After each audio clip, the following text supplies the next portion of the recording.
Hi friends, ইটের উপর কড়াই বসিয়ে মেথি শাক ভাজছি। রসুন কাঁচা লঙ্কা দিয়ে, সাথে একটু লবণ আর হলুদ দিয়েছি স্বাদ মতন। এটা ভাজা হয়ে গেছে, এখন তুলে নেব। কম তেলে শরীরের পক্ষে খুব উপকার। সুগারের মানুষদের জন্য এই সবজি খুবই সুস্বাদ এবং টেস্টফুল।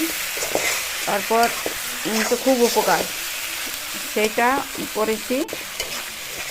আর এই চিকেনটা, এখানে 500 গ্রাম চিকেন আছে।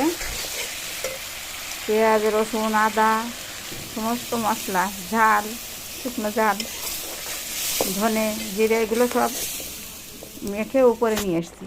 তারপরে তেলের উপর দিয়েছি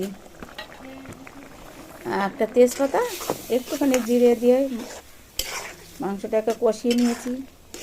তারপর জল দিয়েছি। জল দেওয়ার পর আবার একটুখানি মশলা রেখেছিলাম। কি মশলা রেখেছিলাম? একটু আদা আর শুকনো লঙ্কা পেস্ট একটু, আর জিরে, ধনে, এটা লাস্টে দিয়ে দিলাম। গামাখা ঝোল করে আজকে আর আলু দেয়নি। এত টেস্ট হয়েছিল কি বলবো। দেখো কালার কি, রোদ্দুরে তো কালারও যেমন হয়েছে, শাক ভাজাটাও খুব সুন্দর হয়েছে। মানে কাঠের উনুনের রান্না একটা আলাদা টেস্ট, সুন্দর। কফি সিদ্ধ দিয়েছি, কফিটা ভালো লেগেছিল। ভীষণ টেস্ট হয়েছে। আমি শাক ভাজা দিয়ে খাচ্ছি, উপরে বসে খাচ্ছি, মনে হচ্ছে পিকনিক করছি।